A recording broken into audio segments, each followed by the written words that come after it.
Hey, hi, hello, and welcome back, gamers. Today we're going to be taking a quick look at Biblically Accurate Italian Simulator, or as the game is unofficially known, Pizza Tower. This game is a wonderful, wacky little 2D indie platformer made by the weirdos over at Tour de Pizza. In preparation for this review, I played through the game once and then replayed the game again while recording as I strive for an S rank on every level and boss fight, because I'm a real gamer and you can't take that away from me. That's all I have. Okay, this is it. This is all I have going for me. You can't take this from me. But before we get into the review, I just want to take a brief moment to thank the sponsor of today's video, Papa Murphy's. Are you tired of pizza places that provide pies that are hot and ready to go when you want to pick them up? Well, Papa Murphy's has got you covered. Come by and get a pizza that's not even cooked yet. Then go home and do it yourself, you lazy sack of shit. Wow. Take the convenience out of ordering pizza today and get on down to Papa Murphy's. And for a limited time, use my special promo code RATINMYSPAGHETTI for 2% off your order of $200 or more. Again, that's code RATINMYSPAGHETTI for 2% off $200. Alright, now let's get back to the review. In Pizza Tower, you play as Peppino Spaghetti, a mentally unstable Italian man who must dine and dash his way through the evil pizza face's titular pizza tower before he blows up Peppino's Pizzeria with a giant laser. There's an incredibly deep and intricate lore behind the construction of Pizza Face's imposing pizza tower that I'm not going to get into, but let's just say it makes Elden Ring's lore look like it was written by a thumb-sucking baby with a big soft spot on their head. Upon entering the Pizza Tower for the very first time, you go through a brief tutorial level to get you familiar with Peppino's iconic middle-aged man moveset. And let me tell you, this game really makes you feel like a middle-aged Italian man with a methamphetamine addiction. There are a crazy amount of movement options at your disposal that the game presents you with right out of the gate. And there are also certain secret moves the game doesn't show during the tutorial, like the super jump cancel charge, bomb drop, and dash slide into immediate sprint combo. Ultimately, at its core, the gameplay in Pizza Tower centers around running, jumping, and grabbing. However, Peppino's moveset is deceptively simple, and many moves can combo into each other in order to ensure that you maintain a manic pace as you're dashing through the levels. Pizza Tower is all about going fast and racking up big crazy combos, and thus it requires a protagonist like Peppino who has achieved the ideal male physique. This man cannot be killed. You can stab him, set him on fire, throw him down a pit, pound him up into a little ball, and he'll just keep going. The game is focused on getting you back into action as quickly as possible, but yet you still feel the consequences for when you goof up because it disrupts the extremely satisfying feeling of sprinting around. When you're playing suboptimally, you feel that, because the game has given you an incredibly adaptive moveset for Peppino. Very rarely while playing Pizza Tower did I ever feel like the game was treating me unfairly. I knew that it was my job as Peppino's handler to perform to a higher standard. In addition to Peppino's already impressive list of moves, there are also many transformations that change up how you will traverse the levels of Pizza Tower. You've got the Knight transformation, which takes away Peppino's ability to dash, but allows him to double jump and slide down slopes after ground pounding. There's the Firemouth transformation, which gives Peppino a floatier spin jump and the ability to air dash by screaming. The Ghost transformation makes you invisible and allows Peppino to fly freely in any direction, and also pick up speed after eating ghost peppers. Obtaining Mort the Chicken lets Peppino double jump and attach himself onto the patented Mort hooks. Hopping on the Weenie Mount allows Peppino to dash at high speed without taking damage. The Barrel transformation lets Peppino roll instead of dashing and bonk off walls, all while crushing enemies underneath him. Peppino can shove a rocket up his ass to blast off at incredibly high speed and destroy any obstacles in his path. Peppino can get stuck in a big rolling sticky cheese ball and then enter Goopy Cheese Peppino mode, which allows him to stick to walls. The pizza box transformation allows Peppino to slide through gaps faster, flap multiple times in the air to gain height, and spin through enemies while maintaining a constant manic momentum. After eating the pepper pizza, Peppino becomes invincible and gains the ability to perform a continuous, fiery vertical spin. Finally, there's the shotgun, which takes away Peppino's ability to grab enemies, but instead allows him to blast through them in target blocks. I've seen a lot of discussion about Pizza Tower's gameplay comparing it to Wario Land and Sonic, which is incorrect. It's actually a spiritual successor to the cult classic Sopranos Road to Respect for PlayStation 2.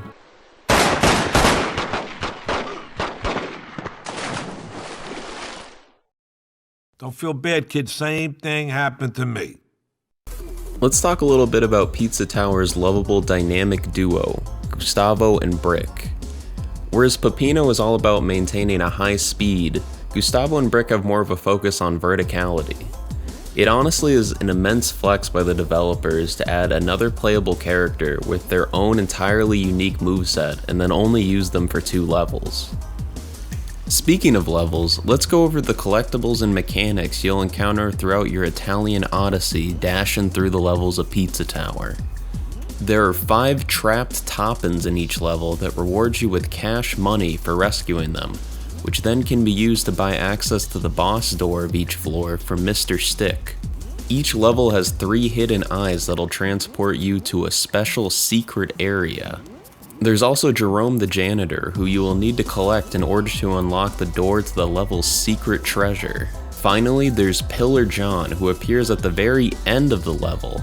After toppling Pillar John, Peppino will enter Pizza Time, and has a limited amount of time to escape before Pizza Face appears and one hit kills you if he catches up to you.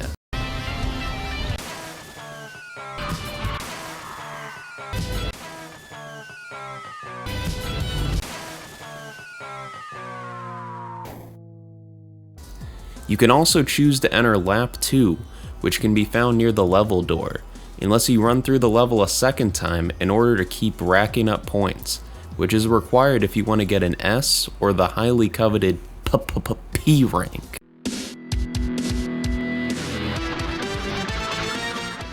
Alright, now let's talk combos. Every time Peppino slaughters an enemy, this adds 1 point to the combo meter. After killing, you have a set amount of time indicated by this little flame fella to kill again and continue your combo. Scarfing down food pickups and pizza blocks scattered throughout the level will extend your combo window, as will collecting the clocks that pop up after you pull up and bop Pillar John. Getting blessed by a priest, finding Jerome, and collecting the secret treasure of each level will also extend your combo meter. A higher combo will reward you with a higher point gain, which determines which rank you'll receive at the end of each level. Pizza Tower has a ranking system for each level and boss fight that goes from D, C, B, A, S, and then finally, P. The game deceives you into thinking S rank is what constitutes a perfect run through a level or boss fight, when actually P rank is the highest honor a Pizza Tower gamer can achieve. In order to obtain a P rank, you've got to rescue all 5 top-ins, find all 3 secret areas, and collect the level's secret treasure, all while maintaining a continuous combo as you're speeding through as fast as Peppino's little Italian legs can carry him. Finally, it would be remiss of me not to at least briefly touch on Pizza Tower's gauntlet of crazy bosses. There are a total of 5 floors in the Pizza Tower, which contain 4 levels and a boss on each one, except for floor 5, which just has 3 levels.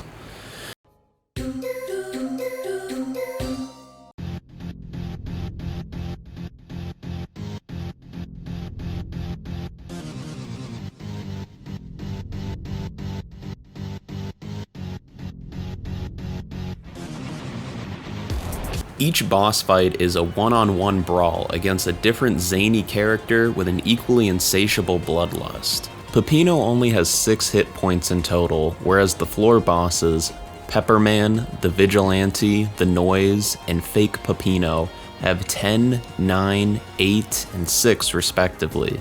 However, all bosses have an even wackier second phase where they get all their health back, so watch out for that one, gamers.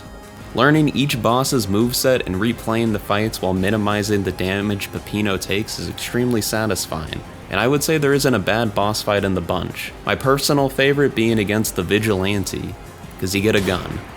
After tackling all 5 floors of the Pizza Tower, you finally face off with Pizza Face. In the first phase, Pizza Face shoots an assortment of enemies out of his nose that you'll need to grab and chuck back at him. He also performs a targeted slam attack that'll spawn even more enemies, so it's important to keep moving while thinning out the mob of angry characters swarming Peppino.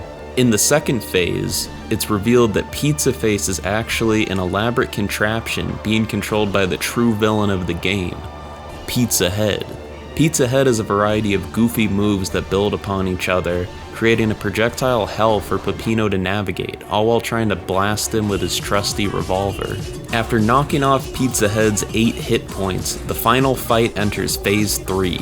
Pizza Head chucks all 4 of the previous bosses at Peppino, which causes him to finally snap and unleash a barrage of punches that'll take away multiple hit points. The previous bosses all retain their same movesets, and Gustavo also makes an appearance to serve as a projectile to further assist with Peppino's fast-paced flurry of pain. Finally, after defeating all the previous bosses, Pizza Head reappears for the final phase. In this last phase, his moveset primarily consists of multiple silly close-ranged attacks with a short opening at the end to pound him. Despite it all, Peppino ultimately emerges victorious and finishes the fight with a godly body slam from the heavens that causes the Pizza Tower to crumble. This final section of the game is a satisfying victory lap through the Pizza Tower that has you leading all previous friends and foes to the exit before the tower finally collapses. This is honestly a perfect way to end the game. It reincorporates most of the level exclusive mechanics and power-ups, all while playing a triumphant rendition of Pizza Time, aptly named Bye Bye There, as you make a final mad dash through all the floors of the Pizza Tower. This crumbling tower sequence really makes you appreciate the sheer amount of variety and creativity in this silly platforming game about an Italian chef fighting for his restaurant. Peppino's body may be that of a doughy, mortal man, but his unshakable determination and iron will allow him to triumph over Pizza Head. After rescuing our ensemble cast of little freaks, Peppino and the gang finally sprint out of the tower right before it collapses. All the animations in this game are meticulously crafted and extremely endearing. Whether you're just watching Peppino's multiple goofy little idle animations, or the completely unhinged look on his face when you reach Mach speed as you're splattering enemies underneath your toes, the game has a wonderfully unique charm to it. There's always something silly going on in the background whenever you're exploring the floors of the Pizza Tower, whether it's Gustavo and Brick being cute and silly, or seeing a boss from the previous floor make a reappearance with visible damage from their fight with Peppino. I love the game's late 90s cartoon art direction, and the pre-level screens are all phenomenal and extremely funny. And of course, I have to give a big shout out to Gnome Forest, which has become a meme with the rise of Lario. Everybody wanna be a superstar, get a lot of money, drive fancy cars. Everybody wanna be a superstar, get a lot of money, might not see them more. I was not expecting a future Pizza Tower crossover, but I'm incredibly grateful that it exists. Sensational.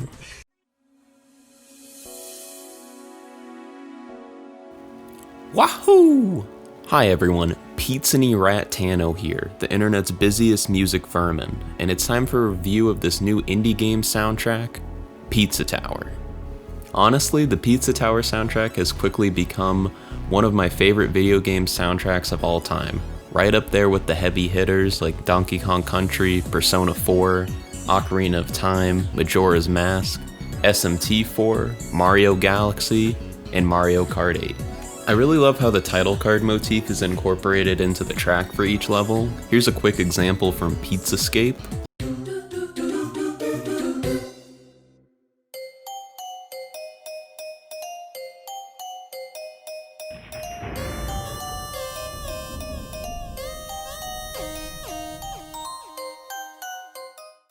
I'll include the full video by Clone Fighter in the description with all of the title card motif examples, so be sure to check that out. The music for each floor of the pizza tower also reincorporates the same melody in different ways to fit its theme, which is a nice little attention to detail.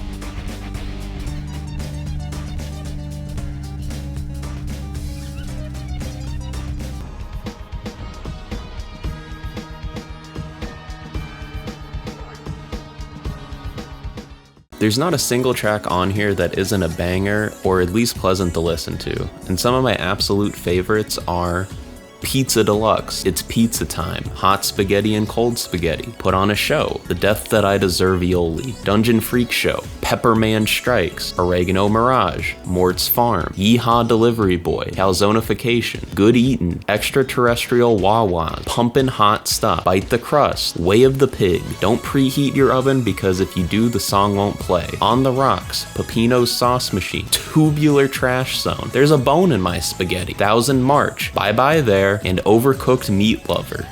I highly recommend picking up the soundtrack if you're planning on buying the game, or even if you've already bought it. It's Pizza Time has been on constant rotation in my gym playlist, which has allowed me to finally achieve my dream body. I'm feeling a strong 9 on this one. Transition. There's very little about the game that I actually have any gripes with.